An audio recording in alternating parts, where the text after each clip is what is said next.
today is a bit of seed sowing, and to start off with, we're going to prepare a few trays, and then we're going to sow some seed, some slightly small seed, some slightly bigger seed, and an even bigger seed than that. We want some half trays. Something like this will be fine. Ideally it should be clean and nice and sterile, so you're not going to spread diseases to other plants. So there's our plastic half tray. The compost needs to be moist, so again we're going to pinch it together. If it holds together and you touch it and it breaks up, then that's fine. If it just fell apart straight away, add a little bit of moisture, and if it sort of doesn't knock apart when you touch it, then you might need to dry it out a little bit. So what we do is get rid of all the lumps, just give it a bit of a break up with your hands, so just sort of work the compost. The compost needs to be able to flow nicely, it needs to be able to hold moisture, and it needs to be free draining as well, and obviously uniform, and it's got the same nutrients and everything added into it, so that we get the crops are all similar and nice and standardized. So use your hands like two shovels, face the tray in, and just overfill your tray. Push it into the corners a little bit like that. So you should have something like that. We push our hands just slightly into the corners just to stop any water pockets. Okay, then turn it into the heap. Use a little screed board is ideal, and just screed it off. So just back and forth, and then turn your tray around and do the same again on the other side. If you get a bit that's dragged through, just pop a little bit more in and just level it up. So now you've got a nice sort of level tray. Once you've got your level tray, you can use your presser board, and it's just a very light press. Don't go too heavy at all, because you want lots of air into the compost so that then the seedlings can respire and grow. So that's just a very light, you can see there we are, there's that nicely prepared, and just stack them up for now. So I'll probably do 2 or 3 like that. So I'm going to put one there too. Could put it over to the right, but I'll just pop it there. And we'll just do another one. Again, break up the compost a little bit. Using a multi-compost here, so multi-purpose compost, which can be used for cuttings and seeds. Okay, and then we'll just screed that off. Turn it round, screed it off again.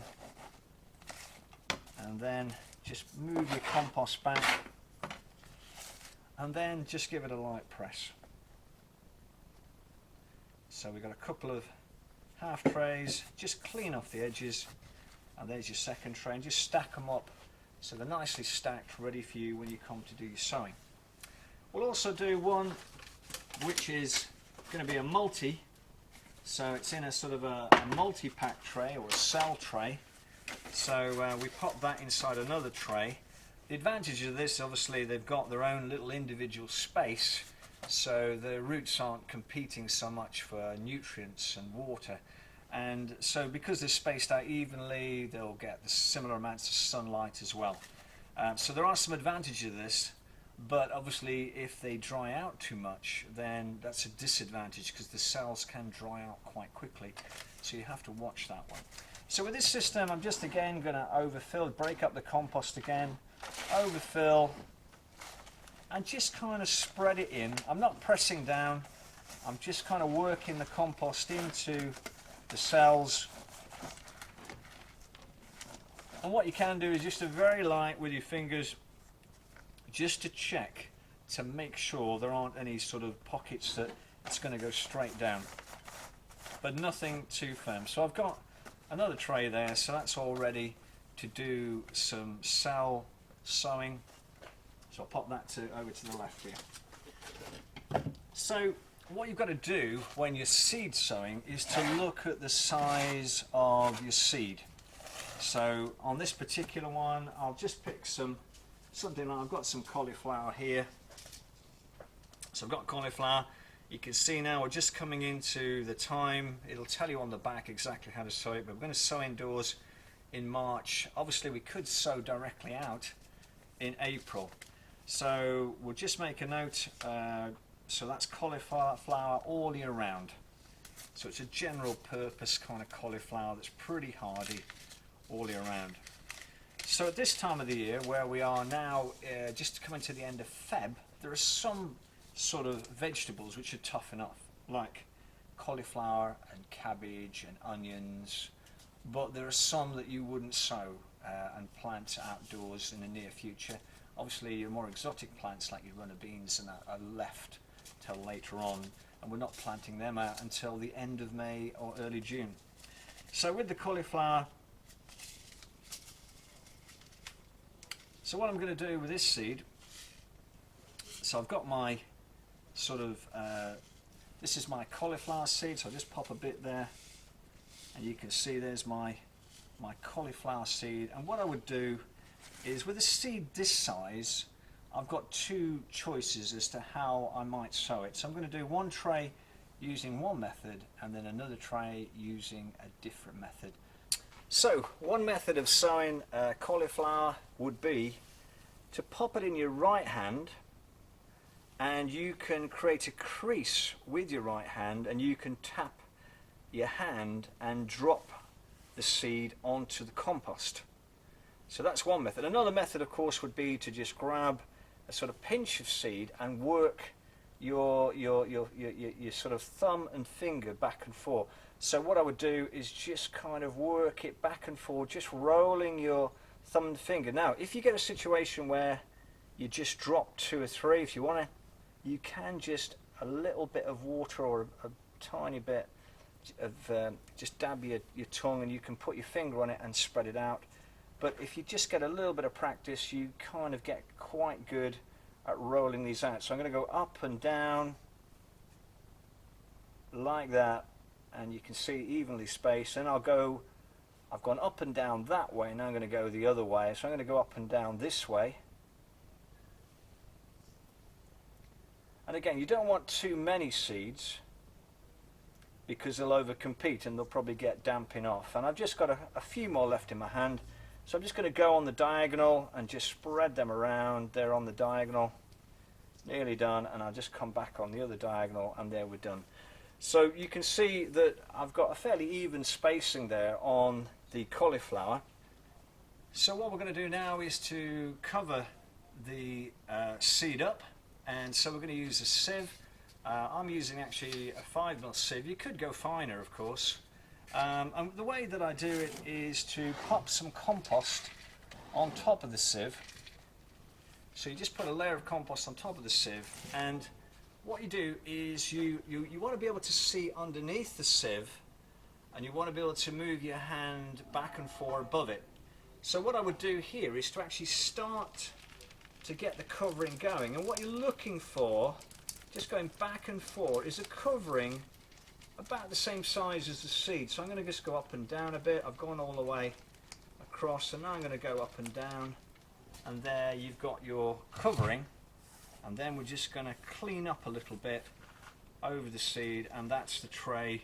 That's already, it just needs a label and needs watering, and then putting in an environment where it's kind of covered so it will germinate. So that's the cauliflower. That's the first one. So what I'll do is I'll get my label and we'll label that one up. So to write the label, I'm going to do just very simply writing from the top down cauliflower, and I'm going to put all ear around, and then I'm just going to pop the date on the back, 26 of the 2nd and 21. Then that way, whenever you've got to see which plant it is, you can see the first few letters, you can kind of work out what it is. So I'm going to pop that in there.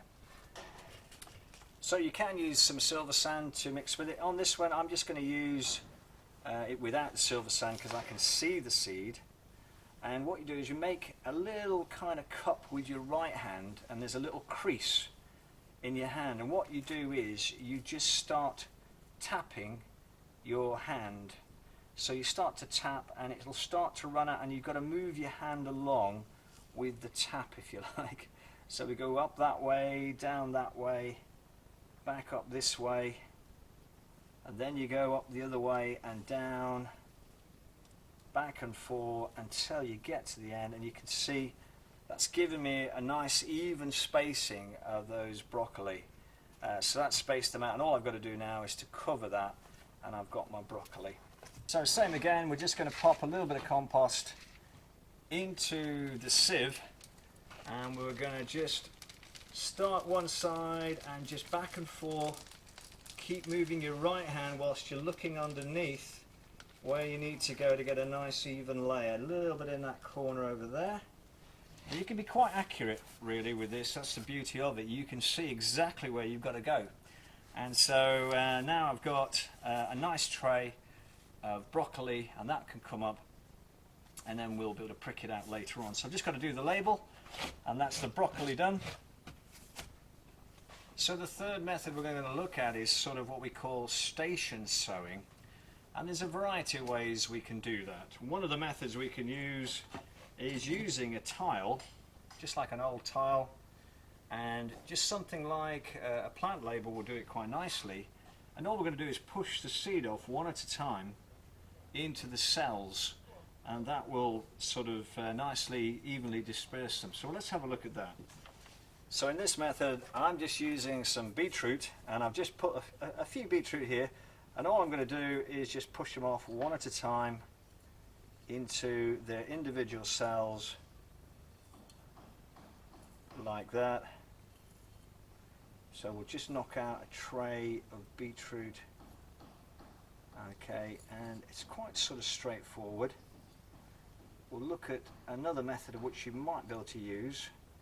There are lots of sort of proprietary devices, but I think this system is quite good. You might be able to pick them up if your dexterity is really good. You could obviously pick them straight up and sow them that way, but if not, then just use something like a label, and then it seems to work quite well. Now beetroot is a sort of a clumped root, you know, you get about 4 or 5, so I'll just leave that there. What I'll do then is just going to pop them in, just push them in at least sort of to the depth, or twice the depth. The seed is fine. There's enough food in the endosperm, the food store, to get them to the top and put on true leaves. So once I've done that, what we'll do is again we'll put the top on. So again we're just going to put the top on the beetroot, just cover them. We could use, with all these, we could use vermiculite. Vermiculite's quite a good material to use, but I'm just going to use conventional peat, starting away again and just covering them up.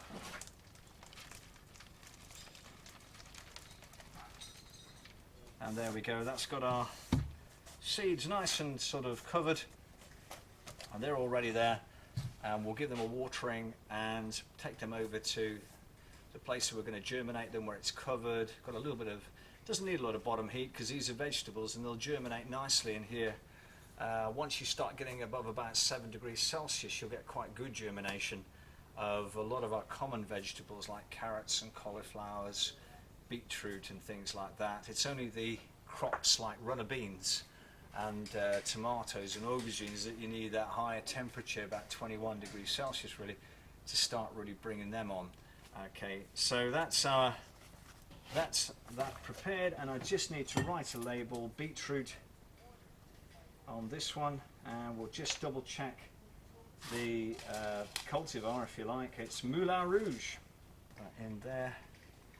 And there we go, that's that one prepared. So we've done using your thumb and finger method, we've used tapping your hand to sow them and pushing them off with just a plant label with the seeds on a tile for bigger seed. Okay, we could of course, there's nothing to stop us, use devices like this. There's a whole series, some that you can put in, you can see you can choose which one. There's 0 to 0, 1, 2, 3, 4, 5. So the bigger the seed, there is actually a hole in there which, I don't know whether you can see it, but that is sort of is the size of the seed. So you can twizzle it round until you get to the size you want. So if I was doing beetroot, for example, you can take this off.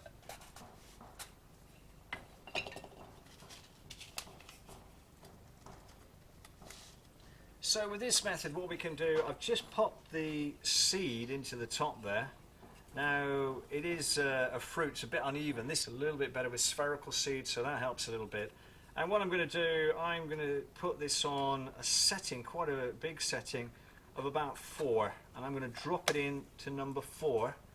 Okay, so I've just dropped that to number 4. And now what I can do is actually just sow the seed. See, the problem with it, you do get, if you're not careful, you get a couple. It won't be a bad thing, because that one's actually put about 4 in. So it is quite a difficult thing to control, so you have to be a little bit careful there. You might have to just even it out a bit. There we go, I'll just ease it back a little bit. So on this method it is actually a bit trickier to control. So you get your sort of seed, pop that in there, get your seed, let that shake. There's one, there's another, okay. Doesn't matter if you get 2, don't worry about getting a couple in there, because you can, the beetroot will push each other out the way, and you can have a successional sort of cropping if you want. There we go, one there, and 1 or 2 there. You can get some which are clickers, which you press the top on a bit like a sweet X, and but the difficulty with that is they've got to be very uniform to click out one at a time, and that's the tricky bit. But they can be handy if you struggle a little bit with your hands. You can click them in one at a time. And then all I'm going to do is press these in and cover them, and that's another tray of beetroot ready. So why not have a go at doing a bit of seed sowing? Just check the packet of seed to see when the best time to sow it is. But certainly now we're starting to think about starting some of our tomatoes and vegetables, just to get a few started, to get that early succession. Okay, so give that a go. So the next thing is to give them a good old soak, and so we start away, we've got a fine rows on, start away from the plants, and it's running, and then back and forth. I've already given them one, so I only need to go over that, finish away, so you don't get all the drips just washing out all the compost. So I'll pop that on the floor, and then what I'm going to do is I could use glass, but actually in this case I'm just going to use a bit of polythene. So I've got a polythene sheet, and this is actually plenty big enough, let's say, but I'm going to cover them with this polythene sheet, and I'm just going to pop a block paver, as it happens, just over the top there, just to hold the polythene in place. And then what I'll do is I'll just fold this polythene back a bit. Pop the polythene back, just fold that over again. There we go. And then we'll just drop that on there, and then I can check them. I can check them each day just to see how things are progressing. And so there we go. We've got some nicely sown. They're watered. We've just got to keep an eye on them so they don't get too drawn. And once they start to germinate, we'll probably nip them out quite quickly, and to sort of get them pricked off.